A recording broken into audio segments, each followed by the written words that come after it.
sebenarnya apa itu rotavirus ni? Rotavirus ini adalah sebenarnya sejenis virus lah.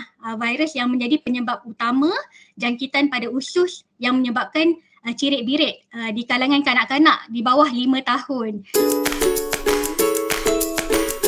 Hai, Assalamualaikum. Bertemu kembali bersama dengan saya Falik, tentunya di Shortcast Mami Daddy Tahu Tak.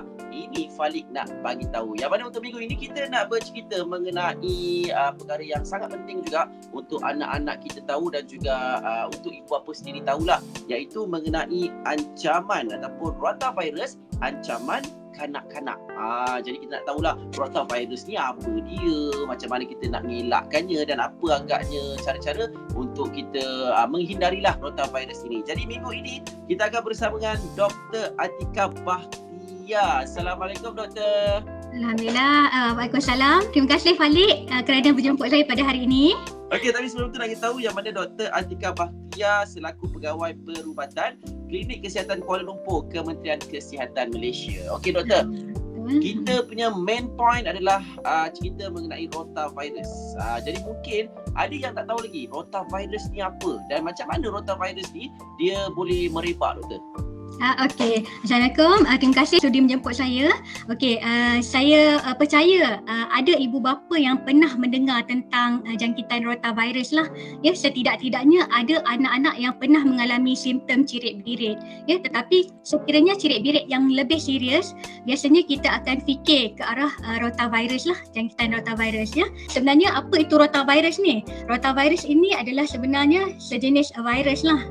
Virus yang menjadi penyebab utama jangkitan pada usus yang menyebabkan cirit birit di kalangan kanak-kanak di bawah 5 tahun. Kalau ikutkan macam mana yang Falik tanya tadi, cara penyebarannya, paling mudah sekali adalah disebabkan oleh melalui sentuhan ya, sentuhan. Contohnya macam mana? Contohnya ibu bapa tukar lampin ke pampers ke ya, ataupun pergi ke tandas tidak membasuh tangan dengan betul ya. Ini boleh menyebabkan kuman terkena tangan dan ibu bapa pegang anak ya, pegang permukaan, pegang mainan ya. Ini boleh menyebabkan anak secara tidak langsung boleh mendapat jangkitan inilah ya. Boleh juga disebabkan oleh makanan tercemar, air yang tercemar ataupun mainan ataupun permukaan itu sendiri yang tercemar. Ini boleh menyebabkan virus dapatlah pada anak-anak ni ya. Doktor, macam cirit birit ni kita tahu mesti ada orang kata simptom ke gejala lah kan. Jadi untuk rotavirus ni pula Doktor, apa agaknya antara gejala-gejala yang boleh kita tahu ataupun nampak lah yang anak-anak kita ni terkena rotavirus ni? Okay. Biasanya kalau anak dapat jangkitan ini, biasanya boleh bermula dari 2 hari selepas dijangkiti daripada kuman ni lah ya. Kebanyakan anak-anak akan mengalami demam lah. Biasanya demam ni lebih serius berbanding dengan jangkitan yang lain lah. Suhu boleh 39 sehingga 40 darjah Celsius ya, demam yang tinggi. Cirit birit juga agak berterusan dan berlanjutan lah, lebih daripada 3 sehingga 8 hari. Sekiranya ini berlarutan dan berterusan, ini boleh menyebabkan tanda-tanda dehidrasi lah. Yang ni penting juga untuk ibu bapa kena pasti tanda-tanda dehidrasi.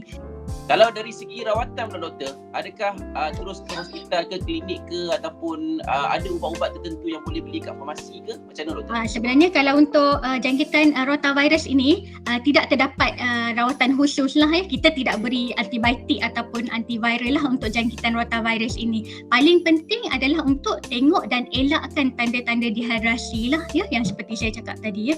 Jadi untuk ibu bapa pastikan memberi lebih cecair kepada anak. Jadi Doktor, adakah buah-buahan boleh membantu Doktor untuk orang kata merawat rotavirus ni? Sekiranya buah-buahan biasanya kita tidak galakkan dululah sebabnya banyak fiber dan makanan manis, tenusu, yang pedas, yang bergoreng, berlemak juga tidak digalakkan lah. Ya, lebihkan kepada buat sup, ya, bubur, benda-benda yang lebih kepada cecair lah ya, untuk beri kepada anak. Rotavirus ni merebak melalui sentuhan.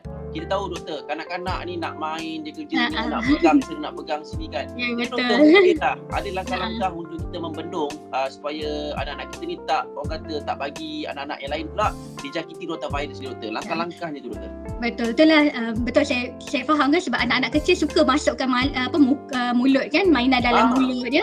Jadi kena ibu bapa yang memainkan peranan lah. Jadi pastikan persekitaran bersih ya, kena sanitize kena test selalu.